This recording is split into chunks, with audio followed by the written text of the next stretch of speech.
بسم اللہ الرحمن الرحیم۔ لاکھوں کروڑوں درود و سلام محمد مصطفیٰ صلی اللہ علیہ وسلم اور آل محمد پر۔ میں ہوں عمر دراز کوندل۔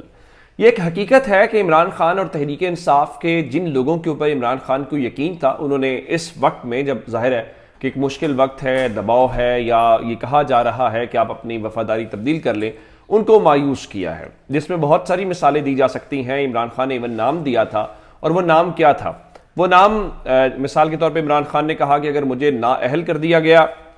میں گرفتار ہو گیا، تو جو پرویز خٹک ہیں یا شاہ محمود قریشی ہیں وہ جماعت کو چلائیں گے۔ پھر پرویز خٹک جو ہیں وہ بھی پرسوں چلے گئے چھوڑ کے، اور جس طرح سے بھی جس حالت میں بھی گئے وہ ایک الگ کہانی ہے۔ اور اس قسم کی بہت ساری مثالیں دی جا سکتی ہیں۔ عثمان بزدار کا جانا بہت معنی خیز ہے۔ تحریک انصاف نے اس شخص کے لیے کیا کچھ لڑائی نہیں لڑی، کیا کچھ دباؤ برداشت نہیں کیا، یہ اپنی جگہ پہ حقیقت ہے۔ تحریک انصاف کے کارکنان کس طرح کھڑے ہیں وہ اپنی جگہ پہ ہے۔ لیکن اب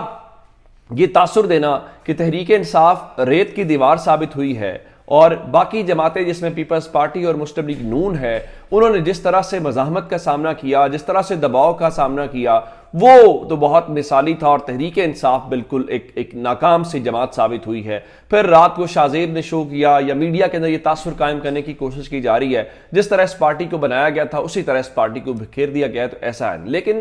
پاکستان کے اندر ہوتا یہ ہے کہ ہم من پسند سچ بولنا چاہتے ہیں، ہم من پسند سچ سننا چاہتے ہیں۔ یہ اب انفارمیشن کا دور ہے، اور انفارمیشن کا دور جب ہوتا ہے تو پھر بہت سارے حقائق سامنے آ جاتے ہیں۔ ان میں سے ایک حقیقت یہ ہے کہ یہ جو کہا جا رہا ہے کہ پیپلز پارٹی ایسی رہی، اب آپ جانتے ہیں کہ عمران خان کے ایک سابق ساتھی جن کی میں بات کر رہا ہوں وہ جاوید ہاشمی ہیں۔ اب جاوید ہاشمی جب رہے تو کہا جاتا تھا کہ باغی اور باغی کے نعرے لگائے جاتے تھے، پھر وہ مسلم لیگ نون میں بھی رہے، اور اس کے بعد وہ تحریک انصاف میں بھی رہے، اور اس کے بعد الگ ہو گیا۔ اب ان کے مطابق جب ہم نے ذوالفقار علی بھٹو کی پھانسی دیکھی تو پیپلز پارٹی کی اس وقت 40 ارکان کے اوپر مشتمل ایک ورکنگ کمیٹی تھی، جس کو آج کل وہ کور کمیٹی کہتے ہیں۔ اس میں سے صرف 2 لوگ رہ گئے تھے، 38 لوگ جاوید ہاشمی کے مطابق پاکستان پیپلز پارٹی کو چھوڑ کے چلے گئے تھے۔ چلے ان کی بات بھی چھوڑ دیتے ہیں، یہ بہت پرانی بات ہے، یعنی یہ 70s کی بات ہے۔ ابھی کل کی بات ہے جب 99 کے اندر مارشل لاء لگا، اور مارشل لاء جب لگا تو اس وقت انہوں نے پکڑا تو خواجہ آصف، یہ جو آج کل عمران خان کو تانے مارتے ہیں اور یہ کہتے ہیں کہ میں نے تو پہلے ہی کہا تھا کہ عمران خان جو ہیں وہ متبادل نام دے دیں اپنے مذاکرات کے لیے، کہ یہ لوگ اگر گرفتار ہو جائیں تو ہم کس سے بات کریں، اور ان نے کہا کہ نوبت آ گئی ہے، 2 مذاکراتی ٹیم کے ممبر چھوڑ گئے ہیں، اب نئی ٹیم بناؤ۔ اللہ معاف کرے، کپتان کے پاس ٹیم کے لیے 11 کھلاڑی بھی نہیں رہنے، مذاکرات صرف اسٹیبلشمنٹ سے مانگتا ہے، اس کے ساتھ کسی کلب کی ٹیم نے میچ نہیں کھیلا۔ اگر آپ 2008 کا الیکشن نکال لیں تو آپ دیکھ لیجئے گا، یہ جو بہت بڑے دعوے کر رہے ہیں، ان کے پاس پورے پاکستان کے اندر قومی اسمبلی کی تمام نشستوں کے لیے امیدوار بھی نہیں تھے۔ اب جب نواز شریف والا معاملہ ہوا تو خواجہ آصف بھی چلے گئے، اور وہ دبئی چلے گئے، دبئی میں وہ نوکری کرتے رہے، آپ سب جانتے ہیں، اور احسن اقبال جو ہیں وہ سعودی عرب چلے گئے۔ ہاں ایک بات ضرور ہے کہ جاوید ہاشمی اور اس وقت نواز شریف کی جو اہلیہ، اللہ نے قریق رحمت کرے، کلثوم بیوی جو ہیں، انہوں نے یہاں پہ جو کچھ بھی کیا وہ اپنی جگہ پہ ہے۔ لیکن اب یہ کہنا کہ پاکستان تحریک انصاف جو ہے وہ اس طرح سے ہوئی ہے، میرے خیال سے یہ سراسر زیادتی ہے۔ اب جس طرح میں نے آپ کو بتایا کہ آپ جب اس قسم کی چیزیں ہوتی ہیں تو بڑا مشکل ہوتا ہے سروائیو کرنا۔ ہم سب انسان ہیں، ہم سب سے غلطیاں بھی ہوتی ہیں، ہم سب دباؤ بھی برداشت نہیں کر پاتے، ہمیں سمجھوتا بھی کرنا پڑتا ہے، لیکن ہم اپنے کیس میں وضاحتیں دیتے ہیں اور دوسرے کے معاملے کے اندر ہم ججمنٹ پاس کرتے ہیں۔ تو ذرا جس سچویشن میں سے کوئی اور گزر رہا ہے اس سچویشن میں خود کو رکھ کے دیکھا جائے تو میرا خیال ہے پھر ہمیں سمجھ آ جاتی ہے۔ اب ذرا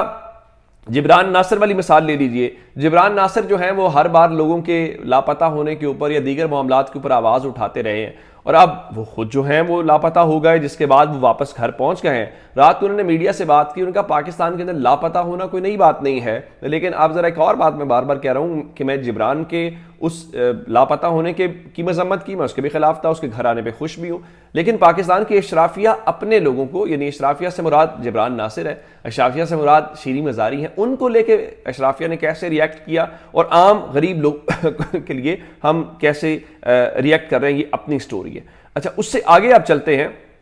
اور اب حکومت کیا بتا رہی ہے؟ حکومت ایسے بتا رہی ہے کہ پاکستان ماشاءاللہ سے اکانومی کے لحاظ سے اتنا خود مختار ہو گیا ہے کہ ہمیں آئی ایم ایف کی بھی ضرورت نہیں ہے، اور ہم چیزوں کو بالکل اب انشاءاللہ اس طرح سے کریں گے کہ ایون آئی ایم ایف کو اور امریکہ کو ہم سے پیسے لینے پڑیں گے۔ اب خواجہ آصف کیا فرما رہے ہیں؟ وہ فرما رہے ہیں جی بجٹ سے قبل پیٹرول مزید سستا ہونے کا امکان ہے، بالکل ٹھیک ہے، لیکن مفتاح اسماعیل کیا بتا رہے ہیں؟ وہ کہہ رہے ہیں جی پاکستان کے پاس کوئی آپشن بھی نہیں ہے، آئی ایم ایف ہی آخری آپشن ہے۔ اس وقت سری لنکا کی مثال دی جا رہی ہے کہ سری لنکا کے حالات و واقعات جو ہوئے اس کے بعد آپ نے دیکھا کہ آئی ایم ایف کے پاس جانا پڑا، فی الحال وہاں پہ انفلیشن کم ہوا ہے، وہاں پہ ان کی اکانومی اپنے پیروں کے اوپر کھڑا ہونا شروع ہو گئی ہے، لیکن ہمارے یہاں چونکہ ہم نے وہ ٹی وی ٹاک شو کی زبان ذرا زیادہ بولنی ہوتی ہے تو وہ ہم بولتے رہے۔ تو اس حکومت نے، موجودہ حکومت نے پاکستان کو ایک بند گلی کے اندر پھنسا دیا ہے کہ کیسے کرنا ہے، کیا کرنا ہے، کسی کو کوئی علم نہیں ہے۔ اب میں آپ کو آتا ہوں مراد سعید کے حوالے سے۔ رات کو پاکستان کے سوشل میڈیا بالخصوص ٹویٹر کے اوپر ایک شور مچ گیا، اور وہ شور کیا تھا کہ جو مراد سعید ہیں ان کو کرکس کا جو علاقہ ہے وہاں سے گرفتار کر لیا گیا ہے اور کوہ میدان سے، لیکن خیبر پختونخوا پولیس جو ہے اس بات کی تصدیق نہیں کر رہی۔ اب اس خبر کو لے کے بہت زیادہ سپیکولیٹ کیا گیا۔ ظاہر ہے عمران خان کے جہاں بہت سارے لوگ چھوڑنے والے ہیں، ان میں سے اگر کوئی قابل اعتماد لوگ ہیں جن کے اوپر تحریک انصاف کو بھی اور عمران خان کو بھی یقین ہے وہ نہیں جائیں گے، وہ مراد سعید جیسے لوگ ہیں جو گراس روٹ لیول سے اٹھے ہیں یا عمران خان کی آئیڈیالوجی کے ساتھ ہیں۔ اب رات کو جب مراد سعید والی یہ خبر آئی، اس کے بعد ہم نے اس کو چیک کیا تو جو ڈی پی او کرک ہے انہوں نے بھی اس بات کی تردید کی ہے کہ ایسا کچھ نہیں ہے۔ دوسرے نمبر کے اوپر چل کے پھر جو پاکستان تحریک انصاف ہے ان کی جانب سے بھی، جیسے موسیٰ ورک ہیں، موسیٰ ورک نے رات کو لکھا نیوز آف مراد سعید's arrest is false۔ اس قسم کی بہت ساری خبریں ہم نے رات کو سنی، لیکن حقیقت یہ ہے کہ یہ جتنی خبریں پھیلائی گئی ہیں ان خبروں کا حقیقت سے کوئی تعلق نہیں ہے۔ مراد سعید گرفتار نہیں ہوئے۔ اب یہ اگلی سپیکولیشن کی جا رہی ہے جی مراد سعید کہاں پہ ہیں، مراد سعید ملک سے باہر چلے گئے ہیں یا مراد سعید پاکستان کے اندر ہی ہے۔ میں اس کے اوپر کامنٹ نہیں کرنا چاہتا، لیکن میں آپ کو صرف اتنا بتانا چاہتا ہوں کہ جو لوگ آپ کو یہ کہہ رہے ہیں کہ مراد سعید کی گرفتاری ہوئی ہے وہ غلط بات کر رہے ہیں۔ مراد سعید گرفتار نہیں ہوئے، اور نہ ہی تحریک انصاف نہ ہی پولیس کی جانب سے اس قسم کی کوئی بات ہمیں سننے کو مل رہی ہے۔ ہاں ایک اور گرفتاری میں آپ کو تصدیق کر سکتا ہوں، وہ خیبر پختونخوا اسمبلی کے سابق ڈپٹی اسپیکر ہیں، ان کی ضمانت قبل از گرفتاری جو ہے وہ منسوخ ہو گئی تھی، اور جس کے بعد محمود جان کو پولیس نے ایک شخص کے قتل کرنے کے الزام کے اندر جو ہے وہ گرفتار کر رکھا ہے، اور وہ ایک بالکل اور طرح کا معاملہ ہے۔ یعنی اس کو آپ یوں مت جوڑیے، یہ جب یہ 9 مئی والی چیزیں نہیں ہوئی تھی اس سے پہلے بھی ان کے ساتھ یہ چیزیں چل رہی تھی، تو وہ ایک بالکل انڈیویجول کیس ہے، اس کا اس چیز سے کوئی جوڑا نہیں جائے گا۔ لیکن مسئلہ یہ ہے کہ اس وقت افواہیں بہت زیادہ پھیلتی ہیں، اور افواہوں پہ پھر ہمارے کچھ لوگ جو ہیں وہ تصدیق کیے بغیر ان کو پھیلاتے ہیں، تو لوگ بس پھر شور مچا دیتے ہیں۔ ہاں یہ بات ٹھیک ہے کہ مراد سعید جو ہیں وہ موسٹ وانٹڈ لوگوں کے اندر ہیں، مراد سعید ہوگا ہے یا پھر وہ جو ان کا حسان نیازی بھانجا عمران خان کا، اس حوالے سے بہت زیادہ تیاریاں بھی ہیں، غصہ بھی ہے، اور یہ ہے کہ ہر قیمت کے اوپر ان کو گرفتار کرنا ہے۔ اب وہ کب گرفتاری ہو پاتی ہے یا نہیں ہو پاتی وہ اپنی جگہ پہ ہے۔ اب میں آپ کو ایک بات اور، کہ موجودہ حکومت الیکشن بھی لڑنا چاہتی ہے، تاثر یہ دے رہی ہے کہ اس کے پاس ریلیف کا پیکیج ہے، کوئی ریلیف کا پیکیج نہیں ہے۔ عوام کے لیے رات کو ایک اور جو تحفہ دیا گیا وہ یہ ہے،